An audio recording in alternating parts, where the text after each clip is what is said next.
2 at once? Wow. Were you expecting this?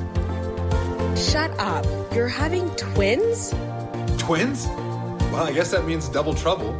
So you're going to need 2 of everything?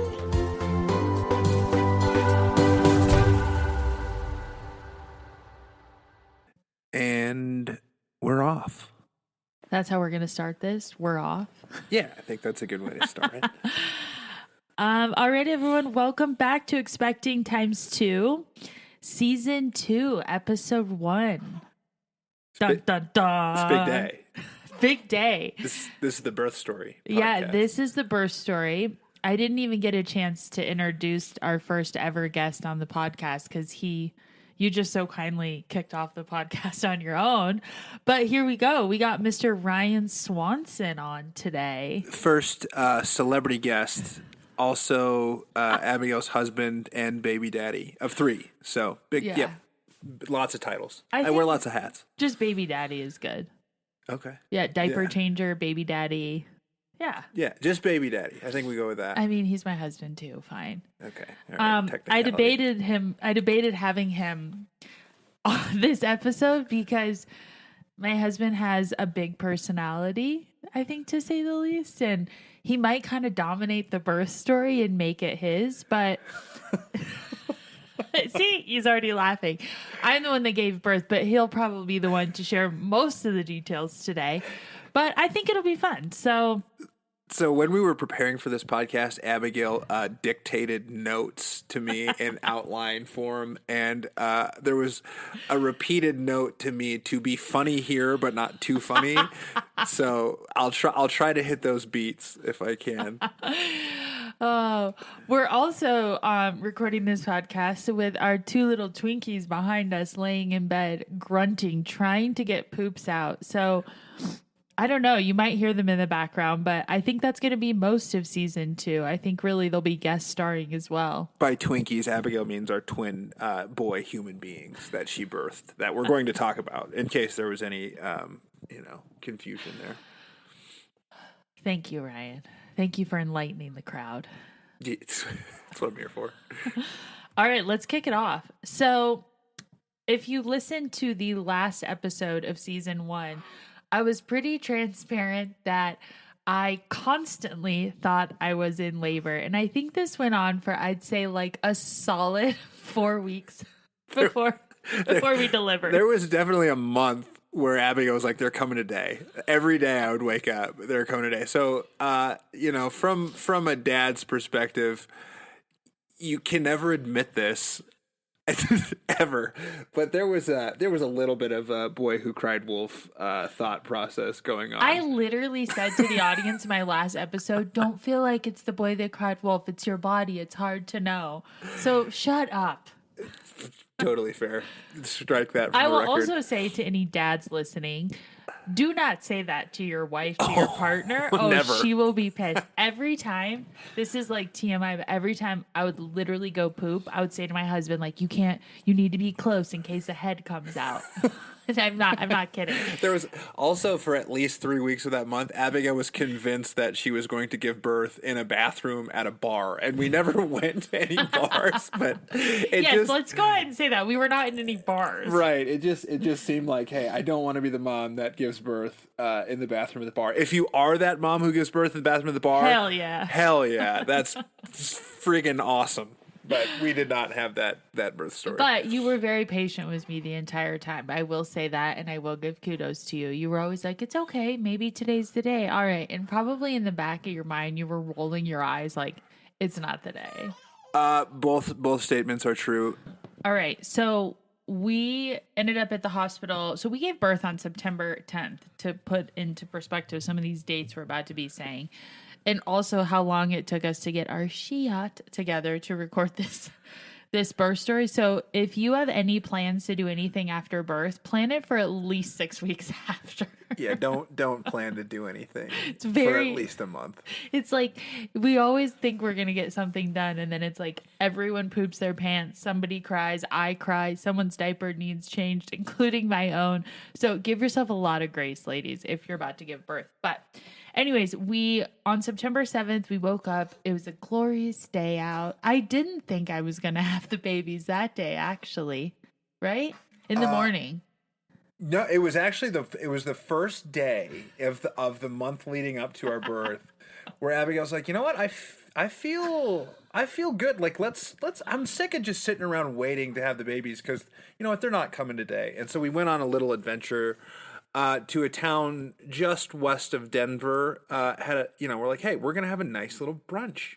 We're going to have a nice brunch outing. Yeah, because I was not really willing. It was a Sunday. Sorry. I was not really willing to travel many miles away from our home for a while because I really wanted to give birth at my hospital. And as Ryan said, not at a bar, not in a car.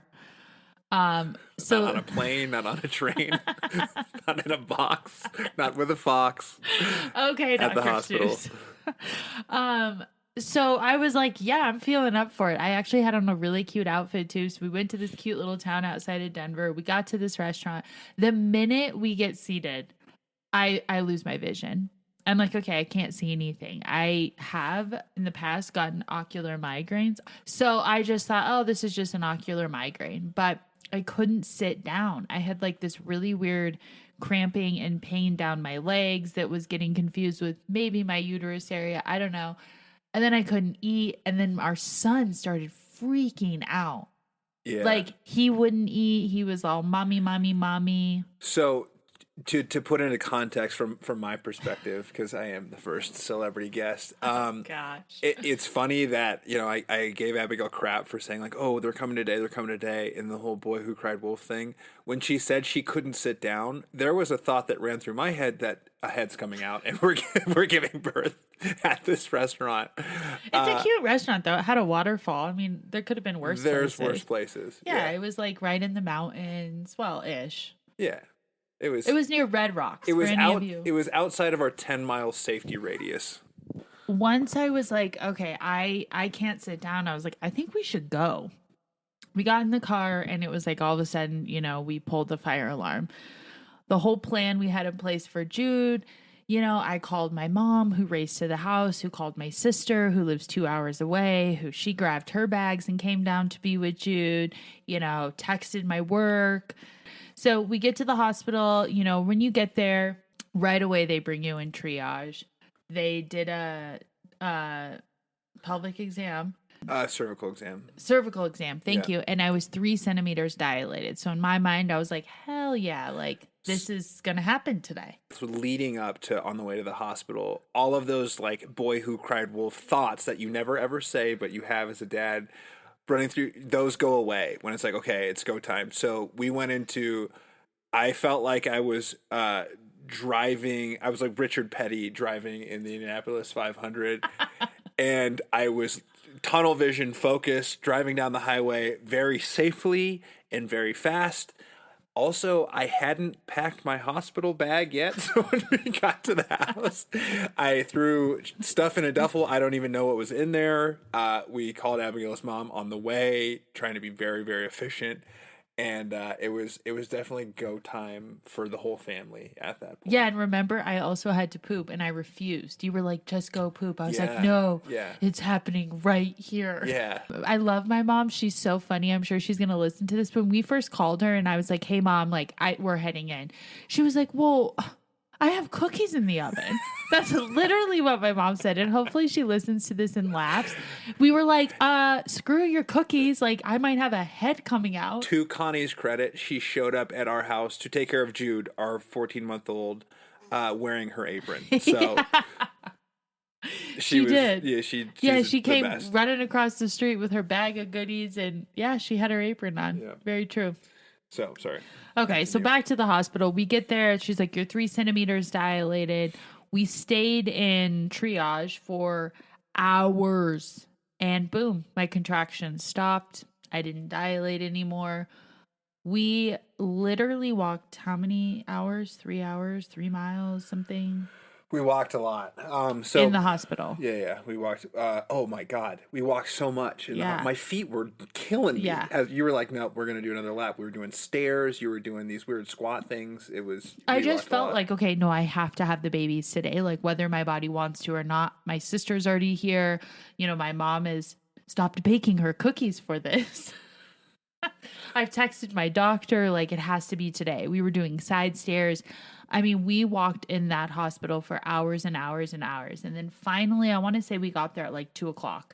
By 8:00, our favorite nurse at the hospital, who we were with the whole time, came back and was kind of just like, hey, sister, I'm going to leave it up to you, but I don't think these babies are coming today.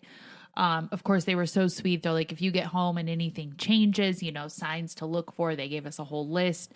Come back, but I don't think today is the day. And we made the decision. Yeah, like you're right. Let's head home. Yeah. Yeah. Every nurse that we had at the hospital, super great. This nurse was again like a soul sister, and she was fantastic. And so we also want to be her friends now. Yeah. So like we were hoping also that we were gonna do it there because she was the greatest, and we knew that if we were coming back again, we likely wouldn't get her again. So yeah, we go home, we get a good night's sleep. It's now Monday. I'm like, I don't really know any signs of labor. Because now at this point, I'm like, okay, now I really do feel like the boy that cried wolf. So I did not want to go in unless I had these like crazy contractions. I also want to say, like, for the dads out there, stalled labor, super normal. Be kind and be patient, because what your wives or significant others or baby mamas are going through is insane, and the body does all kinds of weird stuff. So yeah, also we learned while we were at the hospital, like most moms of multiples end up at the hospital a few times before it's actual labor, because there's just a lot going on. It's hard to know, is this labor, is it not? Apparently, like, it is common for this stalled labor to happen. Everybody's so different. That's kind of the thing with labor. It's so funny. There's not like this one situation that happens to everybody. It's different for everyone. yeah, everybody's different. Everyone has a unique story. Our story, in my mind, was the wildest stuff ever. And then I talk to other moms, and they tell me things that I didn't even know were possible that happen. So just be prepared for the unexpected. And give yourself grace if you end up at the hospital and it's not labor. It's better to go in and have them be like, no, this isn't labor, than sit at home and have your baby on a toilet. Okay, so now Monday rolls around, nothing to report. I wake up Tuesday morning. My sister's like, all right, I'm going to hit the road. Like, I don't think these babies are coming for a bit. I'm like, fair, head back home. I'll let you know if anything changes. So Tuesday morning when I woke up, I had really bad cramping, but it was consistent. It felt like I just had period cramps nonstop all day. So I said to Ryan, he's like, you know, how are you feeling today? I'm like, I don't know. My doctor was on call. So I was like, oh, I really hope it happens today. To which your response, when I started to be like, okay, this feels a little bit different. Like these cramps are feeling a little bit more intense throughout the day. And I kind of started vocalizing that to you. What was your response, Ryan? Do you remember? I think that you should give it, and then I'll give my take because my memory might be different than yours. Basically, my husband was like, "You're not in labor. You just are trying to manifest this because your doctor's on call and you want to be with her." That's basically what you said. Okay, I'm gonna edit. I don't think we bit. need your version. That's how it went. So, anyways, wait. I said, Abigail, be patient. You can't will this into existence. You can't will this labor to happen. Like, your body's going to do what it's going to do. I know you want to because your doctor's on call, but like, just be patient with your body. And I didn't think that you could actually will it into existence happening. And you did. Yeah, because let me just say, my husband's not the type that's like, listen to your body. Like, what is your soul telling you today? Like, tap into your intuition. So that's all a bunch of crock of, but you were just like, ugh, I don't want to go in today. I want a good night's sleep, and your doctor's on call. That's the only reason you want to go. Okay, we will let the listeners decide the true course of events. Okay, he wasn't that sassy or mean, but so I think it was like, I don't know, about 4:00. In my mind, I was like, no, this is happening today. It's happening today. This is how it's going to go. I am ready to get these babies out of me, my back, my hips, the whole thing. I've been complaining, I feel, about my back and hips for, I don't know, months. So I don't need to go down that route again. But I put my headphones on and I was like, here we go. I'm heading out. And ladies, I'm getting these babies out of me. I'm going to put my jams on. I am going to sidestep this entire neighborhoods and I'm going to get going. And curb walking. There we go. And I went out for hours and I was just like doing my thing. I was sweating. I think at one point you called me. You did. And you're like, hey, where are you? And I was like, preparing for labor. Peace. It's just like pretty much. Did I not? Yeah, that's right. Yeah, I was literally like, don't F with me. I'm getting in the zone. These babies are coming out. And I think you were like, oh, okay, here we go again. At that point, I made sure that my hospital bag was packed. So I advise you guys start packing your hospital bags. I'm sure most of the women have it packed. 7 months. Start packing in 7 months. No, I would say at least by 32 weeks.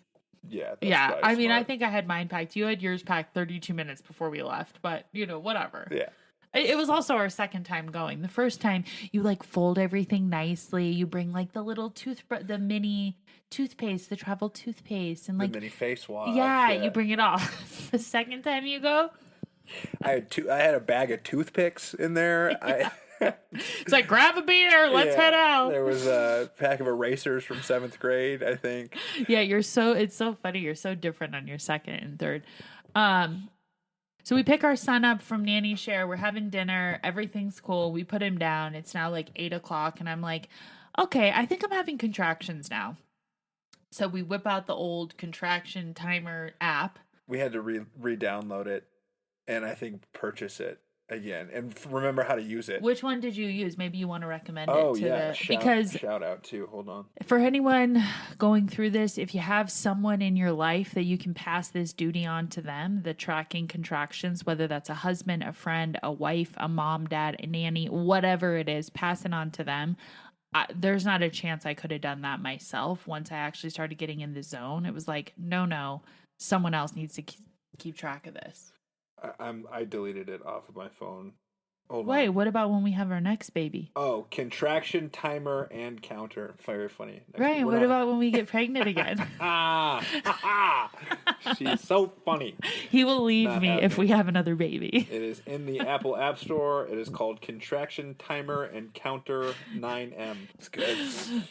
For as much as I dislike being pregnant, I think you hate it more. The Abigail said to me last night, we were driving home, not from a bar. We were driving home and she said to me, I wish we were going into labor right now. So she likes to relive these kind of traumatic things. I love labor. I don't like pregnancy. I love giving birth. I become this like lion, wolf, goddess woman. Don't give me that smirk. You know it's true. It's true. If I could go in anyone's body right now on this podcast that's afraid to deliver and deliver for you, I would. It is the coolest, sickest, fiercest, not even hardest, but just most badass thing you will do. I'm going to cry now in your entire life. Yeah. It is. It really is. Whew. So get excited for it. I promise you it's so, and with 2 of them, you get to do it 2 times, which did scare me. But now looking back, I'm like, I wish I would have had 5 babies to get out. From the maybe more practical side of this team, it's a miracle. It's the wildest thing that you will ever see or ever go through. So just want to throw that out there. Okay. Ooh, tears are gone. Okay. So now it's like 8:00. We're watching contractions. Now it's 9:00. Our app is like, okay, might want to head to the hospital. So now we're moving to, plan B for handling Jude. I know I voiced this in my last episode of the season. Of season 1, that was one of my biggest stresses with the whole pregnancy was what is going to happen to Jude, who's going to take care of him if this goes down in the middle of the night. So sure enough, it's now 9:00. I'm not going to call my mom to drive over. My sister's too far. So thankfully we have an amazing, wonderful babysitter we use that lives walking distance to our house. I hadn't really given her much of a warning, but I texted her that day and was like, hey, is there any way you can maybe come spend the night at our house and we'll pay you? I don't know if this is labor or not. I just wanted to make sure it was really labor before we called everyone again. So she came over to our house and here we go to the hospital round 2. In this second round, it's so funny. Like, I feel like from the dad's perspective, how your psychology changes. Like the first one, a couple days before, I was like, okay, locked in. It's go time. It's happening. And this time, I wasn't that. I was like, oh, here we go again, because I absolutely wasn't. But it was like, okay, like, just relax. Like, it's either going to happen or it's not. I prepared myself for it to be another stalled labor. I did. So like, I almost did too. I was kind of like, I don't know. So in my mind, I was just like, okay, like we're going to take it in stride. We're going to keep everything chill. We're going to keep everything calm. We're going to keep everything quiet. We were listening to Peruvian pan flute music. First time I think I've ever heard that on repeat in this relationship. No, actually, I'm going to tell you guys what we listened to. I think it was literally called relaxing flute music on Spotify. Yeah. So we get to the hospital. We only live like 10 minutes from the hospital. It's now like 9:30. And because of the false start or stalled labor the first time, like Abigail and I, totally just supporting whatever she wanted to do at this point, was like, hey, I don't want to go in and have to sit there and go through this process again. So like, let's just sit in the car and make sure that, these contractions stay consistent. Right. And so I think there was a thought, and this has been, we've heard this from other mothers and from nurses and from doctors, that like sometimes when you go into the hospital, all of the fluorescent lights and all of the energy can kind of like scared turtle the contractions. Yeah. Like you get like and a also Punxsutawney Phil situation. If you've had other children, like if you've had a singleton before, you can opt for intermittent monitoring, which means you can be moving around, permitting you're not high risk. There doesn't seem to be the baby in distress, anything like that. When you have multiples, there is no intermittent monitoring. So you are literally in that bed from the time you get there until, you deliver. And that is hard for me. My body responds much better to movement to keep labor going. I think when I'm just like laying in a bed, my body is like, oh no, never mind. Let's just relax. It's not go time. So that's another reason I didn't want to go in. So we basically sat outside the hospital for 2 hours. We did some walking. We did some jamming to flute music. I was drinking so much liquids. We were just like peeing in empty parking lots. I just didn't care at that point. We were trying to keep it dark and quiet and chill. I think I fell asleep in the car a couple times. Abigail was doing some wild breathing exercises, and we were just we didn't want to go into all of the energy of the hospital yet. We wanted to make sure that these things were rolling along steadily. Yeah, so now it's like 11:30. I know my doctor's still on call. I'm like, all right, well, I think we decided, let's head in. These were getting a little bit intense where I couldn't talk fully through them. So we get to the hospital. I keep walking in the hospital. They take me back to triage, and I am 3.5 centimeters dilated, which I was pretty bummed about. I really thought, I thought they were going to be like, congratulations, you're 7.5 centimeters. No, I had only dilated half a centimeter more. Which in 3 days, in my opinion, that's like within the margin of error, right? Like that depends on the nurse's finger size, for right? sure. Yeah, So, that's true.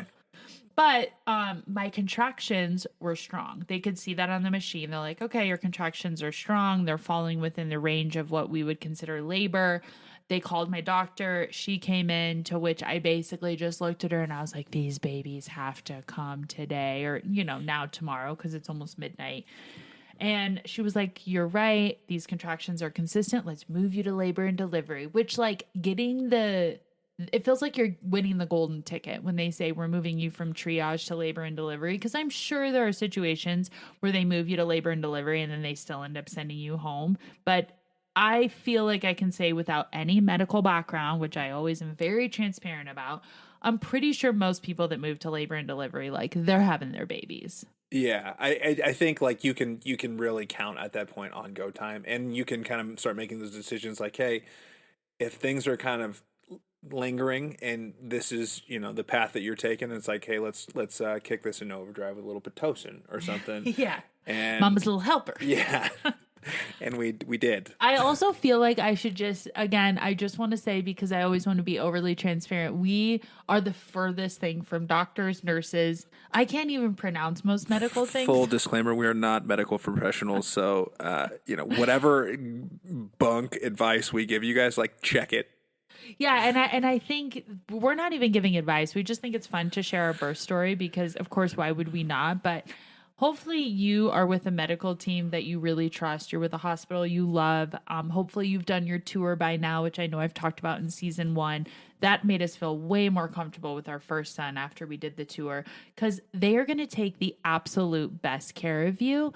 I think always when you're a mom in labor, I think when you're a mom in labor with multiples, it's even more amplified just because it is a more high risk situation. So honestly, that was probably the most attention I've ever gotten and will get. I didn't really have to lift a finger when we were at the hospital looking back on it. So, okay, they move us to labor and delivery and we're just chilling. We're just chilling now. We're still waiting for me to dilate more. We're waiting for the contractions to pick up. We're there like a solid 2 hours. And they just stay steady. Yeah, they just pretty much stay steady. Our doula is kind of on call too, waiting to get the word on when she should come in. So now it's like, I don't know, 1 a.m, something like that. And the doctor comes in, my doctor, and she basically says, I think that we should pop baby A's water.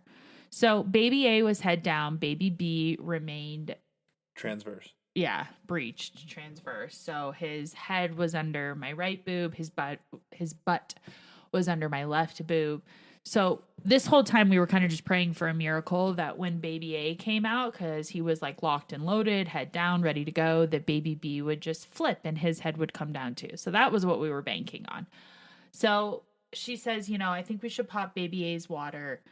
But I think before we pop the water, you should get the epidural because things could move really, really quick and you could become dilated right away and be pushing and there wouldn't be time for the epidural, or you'd be in too much pain to really have an easy time sitting still. The epidural, I was so worried about the epidural, which I know I'm going to cry, which I know I've talked about in season 1. I had this huge fear of like temporary paralysis because of what happened to my stepdad. I think I'm not going to say like I'm a control freak, but not being in control of my own body really freaked me out. So I had to take a couple deep breaths. Of course, we called the doula.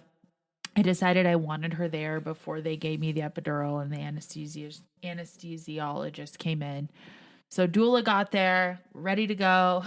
Anesthesiologist comes in. She's very like matter of fact. She just kind of comes in and she's like, hi, I'm so-and-so. I'm going to be doing your epidural. Sit up. And I just start sobbing.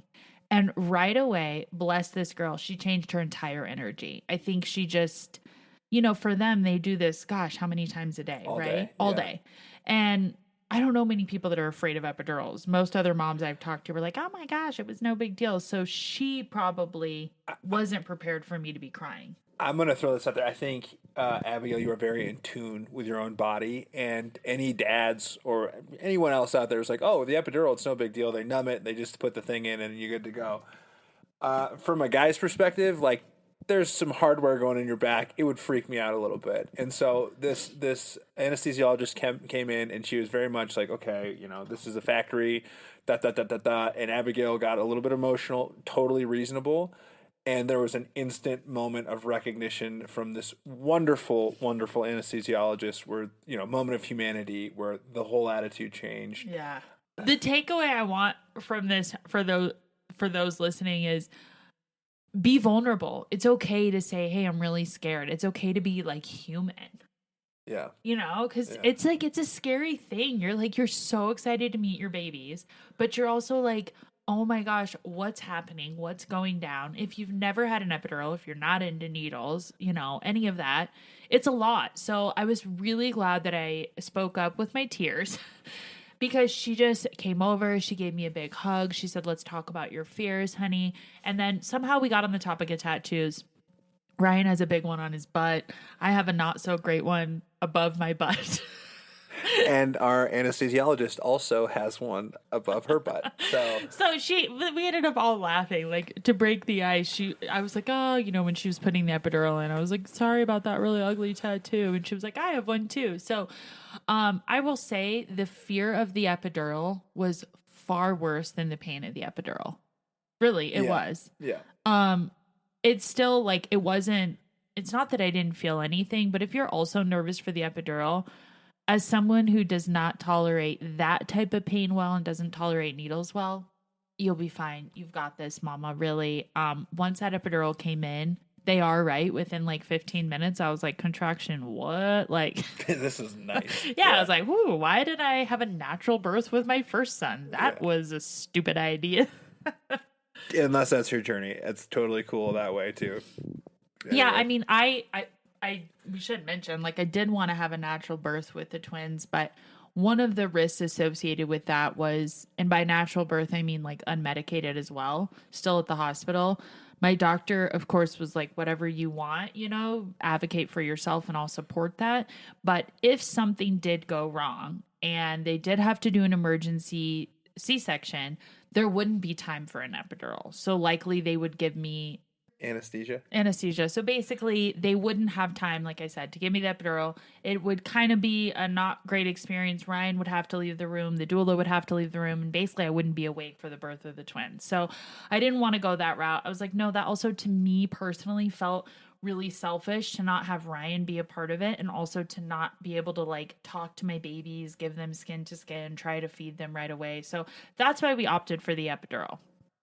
Yeah, it was sick. I would get an epidural again if we were going to do this again. For but twins, we're not. Yeah, for twins, it's like from all of our actual medical professionals, the advice was it's much safer. Yeah. Go this route. Yeah. So we get the epidural. 15, 20 minutes later, a doctor comes in, pops the water, didn't feel a thing, was worried about that too. I loved the feeling of my water breaking with Jude. It was like the coolest feeling. It was like I was at Waterworld and I just released like a wave pool.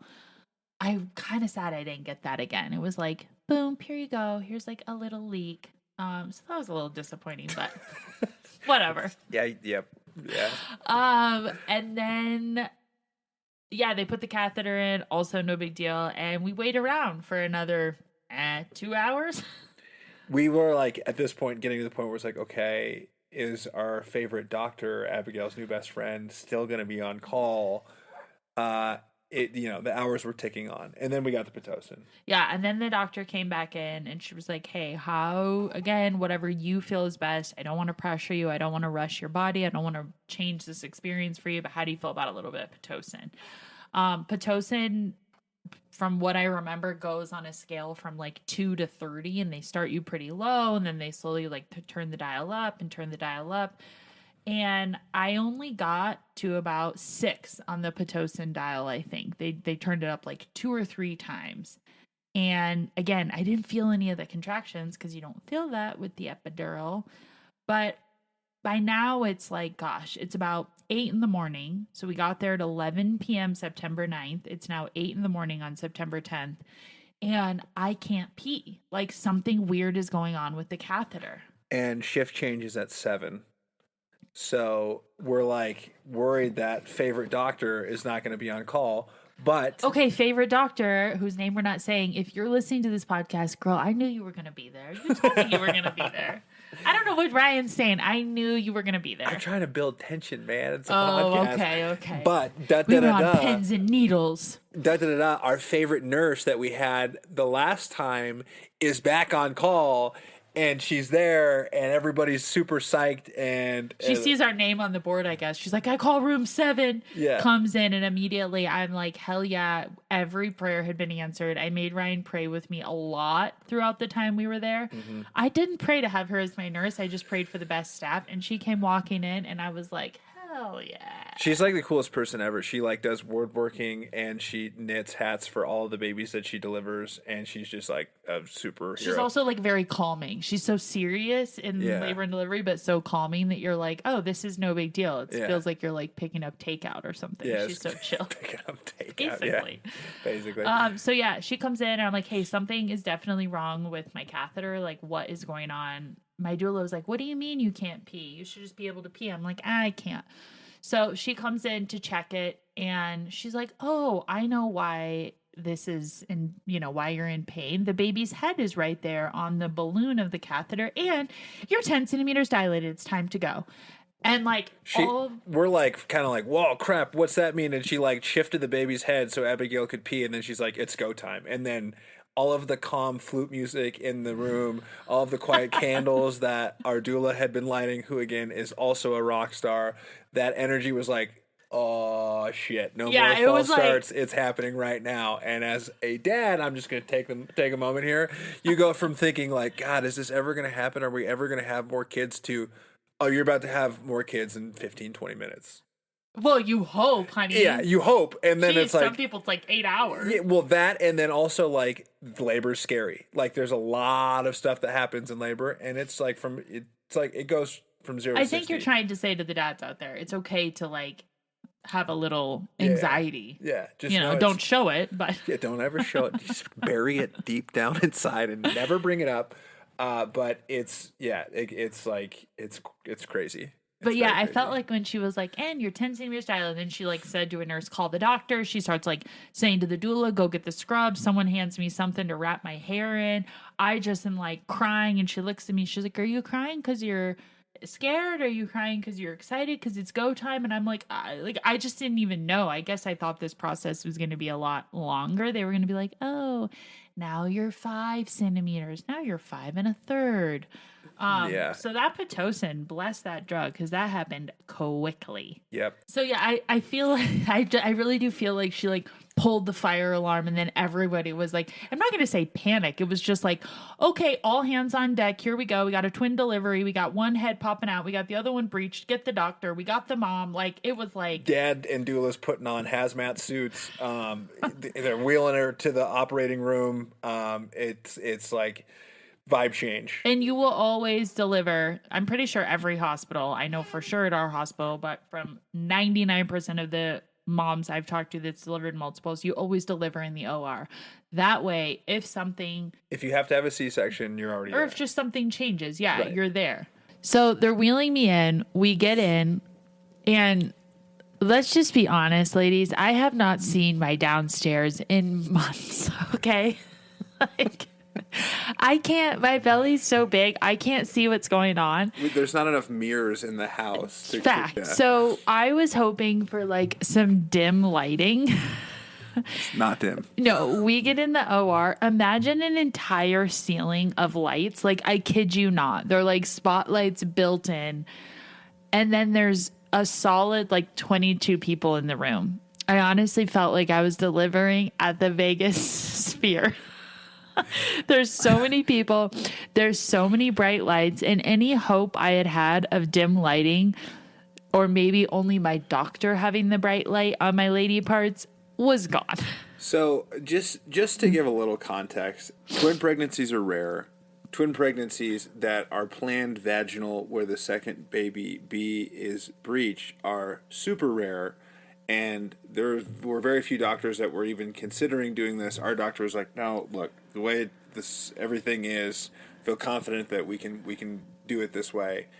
But it also means that everyone in the hospital wants to see this go down. Yeah, So true. we had an audience of interns and nurses and Cousins once I removed. think the janitor was in there.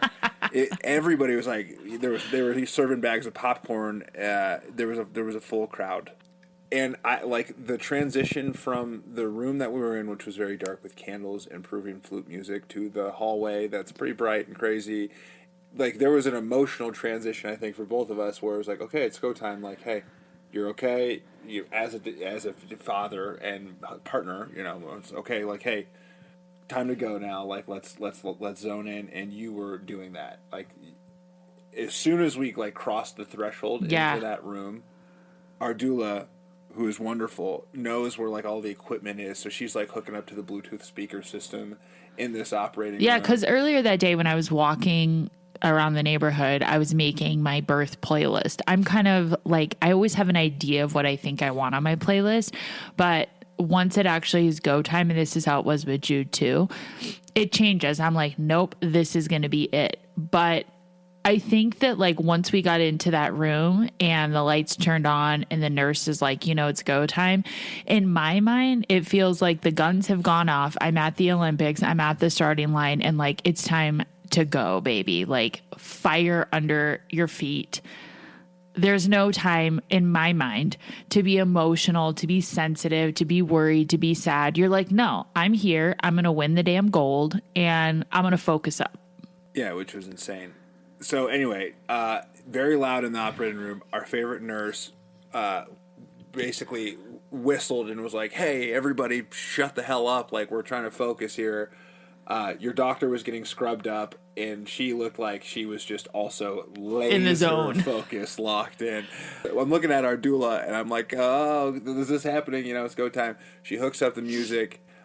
First song was an Eddie Vedder song, and like half the people in the room started crying. So it was like everyone's like Oh, I didn't know that. "Oh yeah!" I was Oh. like, I started crying. It was like Well, gosh, now I'm gonna cry. it was like a The reason I chose Eddie Vedder to push out baby A that was head down, one, I was like, okay, I've been here, done this. I've pushed a baby out that's head down. I'm not going to say it's no work, but I knew I had a much harder push coming for baby 2. And our son Jude, I'm going to cry. Our son Jude loves this Eddie Vedder song. Like if he's screaming in the car and we put it on, what's it called? Save It for later. Save it for later. He just like immediately becomes calm. We like to play it in the house. It's kind of become like our family song. So in my mind, I was like channeling this energy of thinking about Jude, because obviously like I missed him. I wanted him to be in the room too, but wasn't going to do that. So yeah, that's why we chose He Eddie probably Vedder. could have been in the room. There was enough people in there. I think. I think he would have seen Mom like that and been like, "Oh, what?" Yeah, there was a lot. There was a lot happening. So anyway, put that on. Everything's like kind of getting dialed in. They're getting all of the equipment prepped. And then I think I only pushed for like 10 minutes. there was only 2 songs. It was that and then Eminem "Lose Yourself." No, I had like 10 songs on that playlist. Right, but we only got to 2. Well, Frank Sinatra came on one of them, and you must not remember this. I was like, turn this song. Because like at one point I was like, am I going to want a little Frank Sinatra, Ella Fitzgerald? Like I wasn't sure. Yeah. No, I was going to leave that part out. That song came up. You were like, what the F is this? And then we put on. I don't know if it was that harsh, but okay. So yeah, Baby A comes out, no drama llama, push 10 minutes, which is not a lot of time. If you're pushing for much longer, don't be surprised. It always helps when it's your second baby. And I don't know, like I kind of had the same experience with Jude. I only pushed for 16 minutes with him, but sweet baby A comes out. They put him on my chest. He has so much hair. So much black hair. So baby A comes out.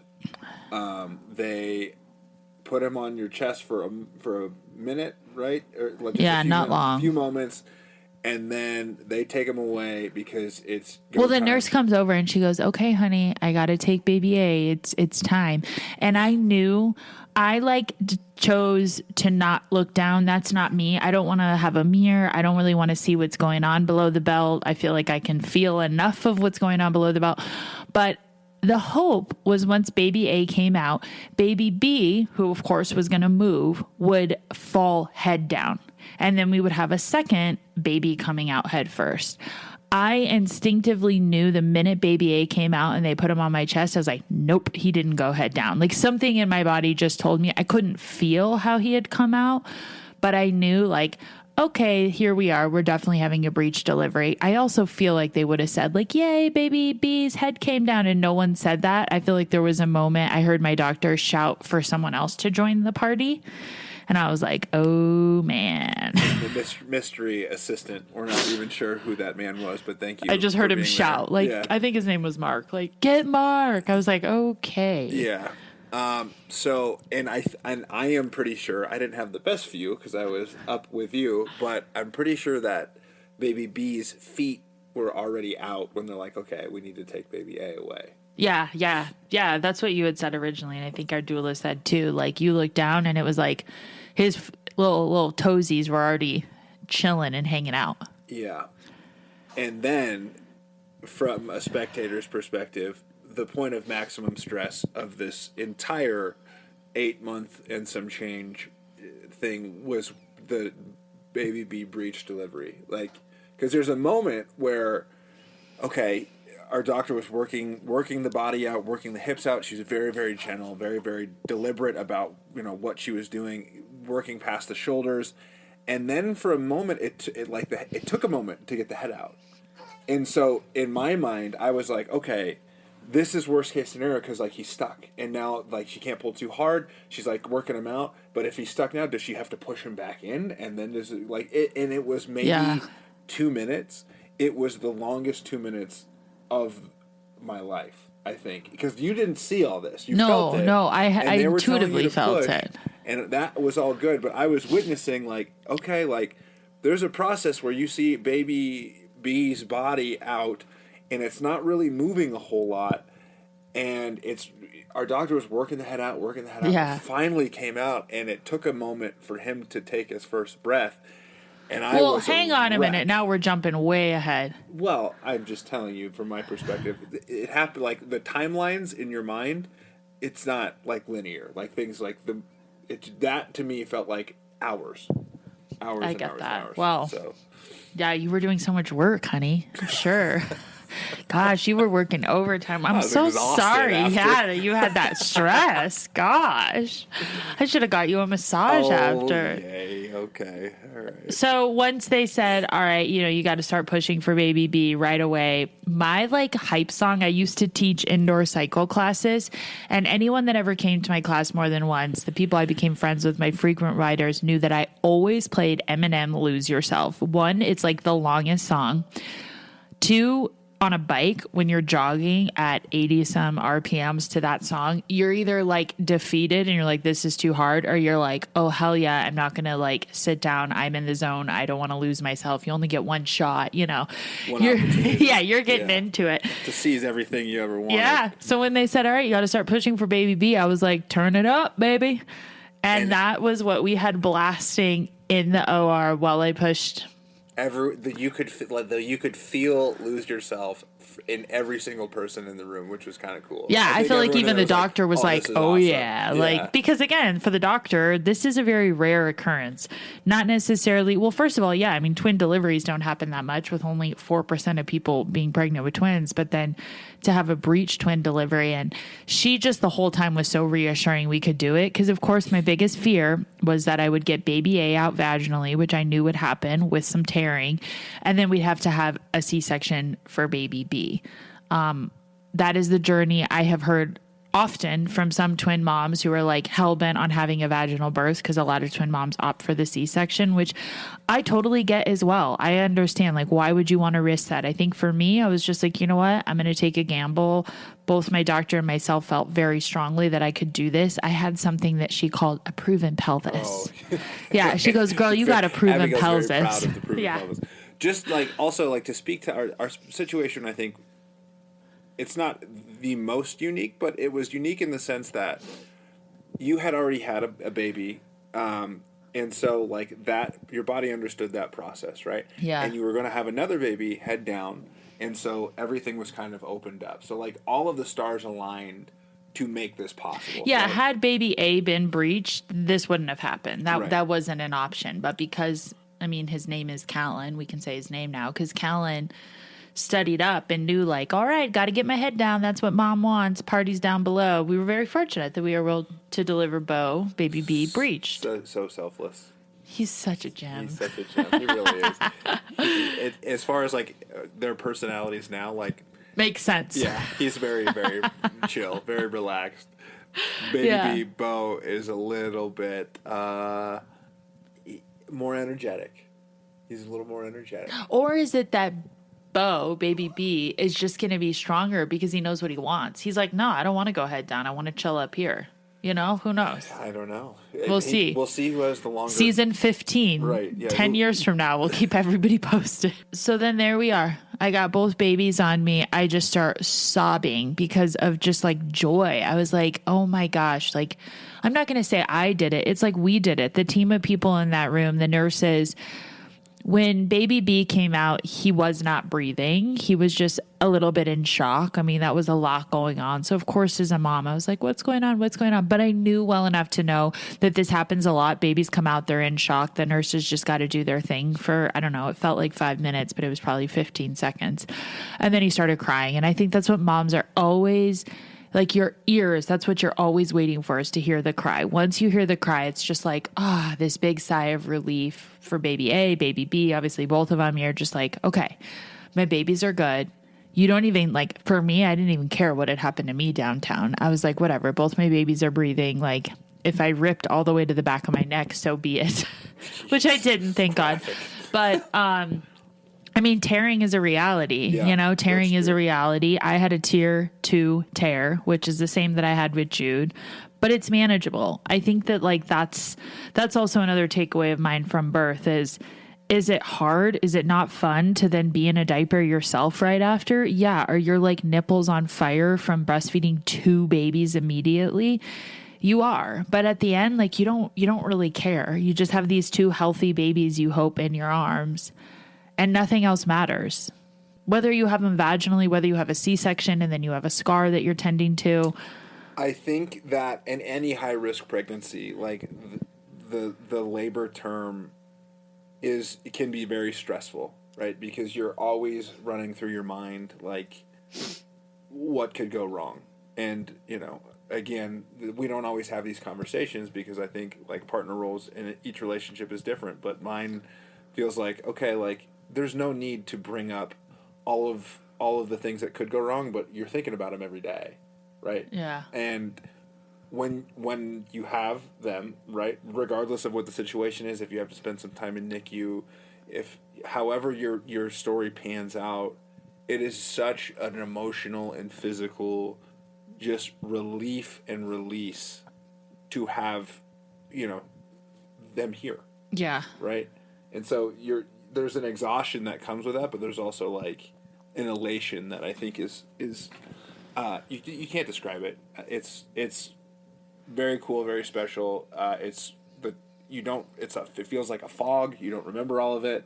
Well, you'll all experience this soon. Yeah, maybe, hopefully. We delivered our twins at 36 weeks and 2 days. So we were basically 48 hours short of having to go to the NICU. But I know I've mentioned this in season 1. We toured the NICU. I had 0 fears about our baby going to the NICU. I felt very confident about the team there, the plan in place. So if you have not done a tour of your NICU yet, wherever you're delivering, again, I highly recommend that you do that tour because we're more on the rare side that our babies didn't need to go to the NICU because we were told all along, probably going to have your babies, 32, 34 weeks. So be prepared for that journey. And the moms I've met that had that journey, they also have great things to say. And if you don't have time to go see the NICU and you end up there by surprise, they're really good. Like they do this every day, and you're going to be in good hands. Yeah. I think that from a woman's perspective, let me just tell you that the best part of birth, the best part of this whole experience, well, I should say first holding your babies, but the second best experience, ladies, is get ready for your partner to worship you. I am not kidding. When they see that shiat go down, they are like in awe of you. Shock. I mean, I'm not going to lie. It doesn't last for long. I mean, I think Ryan's already like, yeah, whatever. But for like the few weeks after, especially the few hours, they're just like, oh my God, you walk on water. There is nobody as amazing as you. The things they say to you are like, that's right, baby. Like, I wish I would have videotaped all the things you said so I could rewatch them when I'm mad at you. I think that there's an element too, like if like twin moms, like we walked around the hospital for a few days like celebrities. Oh yeah, if you need to like boost your ego, I would like go do laps after, not right after, but you're in the hospital a few days. I was like, I got to get out of this room and walk around. I kept my hair in French braids, 1, because I didn't want to mess with it, but 2, every time I'd go down to labor and delivery, someone else would be like, hey, sorry to interrupt you. My name's so-and-so. Like I was in your birth. Oh my gosh. Like that was the craziest thing. I went home that night. My husband and I listened to Eminem. I'd be like, oh, it was like no big deal. Oh yeah, it goes to your head. It definitely goes to your head. You know what? You deserve it. You need a little ego boost. I was high-fiving the security guy. Yeah. He was like, hey, twin dads. Yeah. It was soak it up because once you get home, it's chaos. Yeah. So soak up all the love. Send the babies to the nursery for a bit. We did. That feeling of celebrity wears off pretty fast. Yeah. Once you get home, you realize they are the celebrities and you are nothing but basically a night vessel. nurse, a plumber. Yeah. Vessel. Yeah, exactly. But all with joy. All with joy. All with joy. All with joy. All joy. It's all joy. I don't think we're gonna I don't really think it's necessary to get into the rest of the details that happened at the hospital. I will just say we had a couple hiccups with Bo, baby B, nothing that wasn't manageable, but we made the mistake of only spending 2 nights at the hospital. And I say mistake because I think we were comparing a lot of this delivery in a way to our delivery with Jude. And with Jude, we stayed 2 nights. We went home. It was like wham, bam. We just want to get to our own beds. In hindsight, I think we both wish we would have stayed maybe 1 or even 2 more nights with the twins. There's just a lot more things with twins. Like they have to regulate temperature.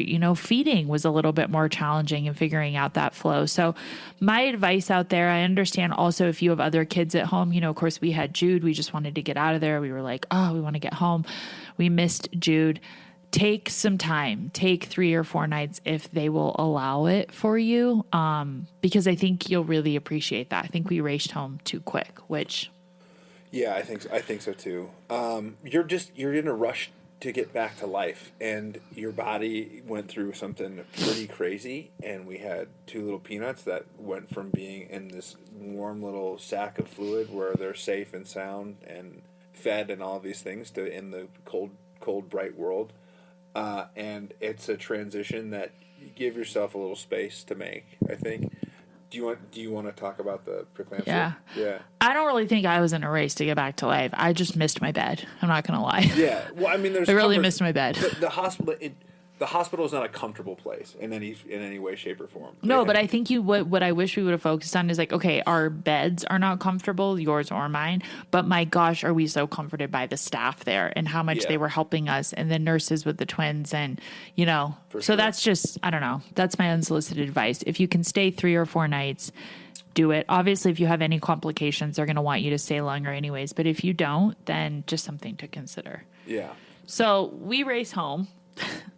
We were here 2 nights, and we had 2 nights without Jude. We wanted that moment to just kind of transition. And while we knew we weren't going to figure out a rhythm or a routine, we're like, okay, let's just get 2 nights in our own house before Jude comes home. So we went to the hospital again Tuesday. It's now Sunday. So I have not seen Jude in a long time, and I never leave this kid. I never leave him. So he was doing okay. He was with Nana and Auntie Tia, we call her. But he was ready to see me. So he walks in the door on Sunday. He's been here 15, 20 minutes.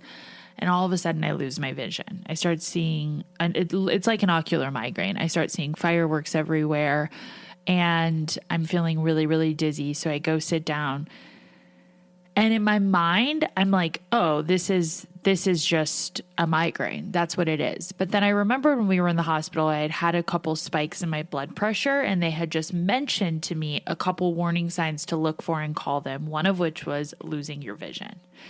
So it's... The other one was pain under your rib cage. Yeah. Dizziness, and then high blood pressure and headaches. And at this time, we don't have a blood pressure monitor. So I go from losing my vision to we're just discussing, is this a migraine? What is this? To I look at Ryan, I'm like, I'm going to faint. And I pretty much just fall to the floor. So we call the doctor. It's a Sunday. So I talk to the nurse, and the nurse doesn't even take a minute to pretty much discuss more with me. She's like, honey, I want you to go to the emergency room right now. And anytime I had ever called their office for something, usually, you speak to the nurse, they call the on-call doctor, someone calls you back within an hour. So I knew okay, if she's basically hearing 2 minutes of what's going on with me and she's telling me to get back to the ER, I need to go back to the ER. Yeah. So my mom takes me, and no one's really in panic mode. I think we were all just kind of okay, this is weird. We get back to the emergency room. Below where I delivered, there's an emergency room, and then up top is where they deliver babies. So we just went right to that emergency room. They take my blood pressure. I think it was 168/95, and they start hooking little tags on me in case for an EKG machine. They're really asking me all these serious questions. And now I'm kind of okay, there must be something serious going on. They call the, delivery unit upstairs, and they say, yeah, bring her on up to us, since I'd only been discharged about 48 hours. We get up there and we learn that I have basically postpartum preeclampsia. So, all.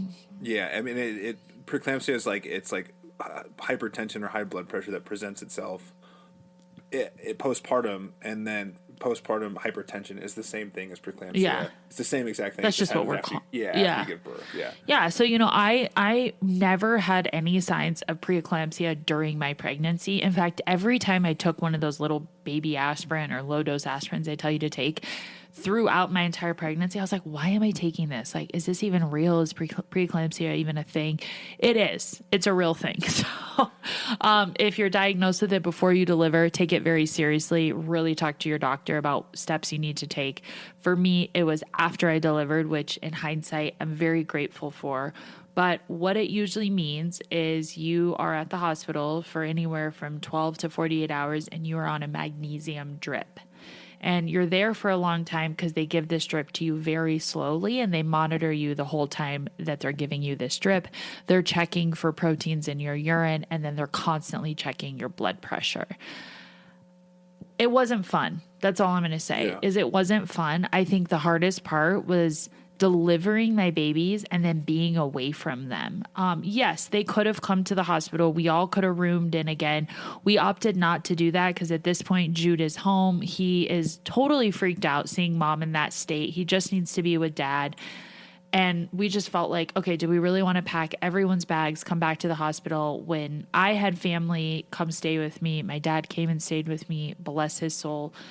And I was like, let me just get this taken care of here. But there was I started to get really depressed. And I'm sure that's because my body was saying, where are my babies? Like, what am I looking for? My subconscious, I don't know, was looking for I need my babies. I need my babies. And on top of it, I had to pump around the clock because the lactation consultant came in, which they're so great at hospitals. And she just kind of kindly reminded me, this is the time your body is trying to figure out how much milk to make. You have a ton of colostrum coming in. You don't want to stop pumping or pump every, 5 hours and have your body think it doesn't need to be producing food. Right. So I think every mom and family has a different journey. Breastfeeding was pretty important to us. So I was at the house with the twins, and Abigail was in the hospital pumping 24/7, and we had the breast milk connection shuttling your milk back. Yeah, my and mother-in-law, bless her, would come and get it, and then bring it to the hospital, and then come and get it. Shout out, Mom. Yeah, I pumped every 2 hours. That was what was best for us. Again, you might be on a different schedule, but they made it pretty clear our babies needed to eat every 2 hours because they were just tiny little tots. Yeah, so I guess kind of I don't know why I feel like I need to give unsolicited advice in every instance, but I think that there's some buzzwords you're in the dad seat, you hear constantly going through this is preeclampsia is one, gestational diabetes is another one. The one thing I want to say is all of these things do happen on a fairly regular occurrence, and the medical staff is fully prepared to help you through this. So relinquish control. Yeah. Right. Every mom has their own set of complications. If something pops up and it's oh gosh, I just really wanted to, because I think we also were guilty of we don't want to have gestational diabetes. We don't want to have preeclampsia. We're super healthy. We're going to stay super healthy. General health, for some of those things, has nothing to do with it. Doesn't matter. And it's going to happen to you one way or the other, potentially, or not. And you might be very lucky, and that's awesome. But the medical staff at your hospital that you're delivering at is prepared for these things. They see these things often. Today, with modern medicine, they'll work you through it. Just trust them. Just really, really trust them. Obviously, advocate for yourself, but don't panic if something like this happens. And I just want to say, I have sisters, as everybody knows, and between the two of them, so far we have 5 kids. So I have 5 nieces and nephews. They opted for C-sections. They think it's crazy I decide to do this vaginally. My sister's like, oh my gosh, my C-section recovery was nothing compared to yours. So I know a lot in this podcast, I'm talking about I don't want a C-section. I've discussed why and my fears surrounding that with, some stuff I need to work through in therapy, but I don't want to sit here and poo-poo C-sections because I do understand why women do it with twins. And I had discussed that with my doctor. I was like, am I being crazy? Should we just do the C-section? And by no means is that the easy route. I'm not trying to say that at all, because I think however you deliver your babies, it's hard, it's emotional, it's a lot, but you got to choose whatever is the best decision for you.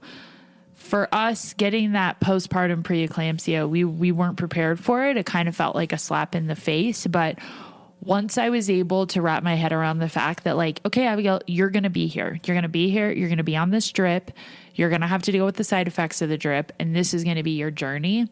I feel like I was really able to then just like turn to the staff and really defer to them. You know, okay, they'd say, do you need medicine for your headache? I'd say I do. Okay, which one do you want? I'd be like, I defer to you, you know? So I was advocating for myself and things I didn't want and what I was believing and how I was feeling.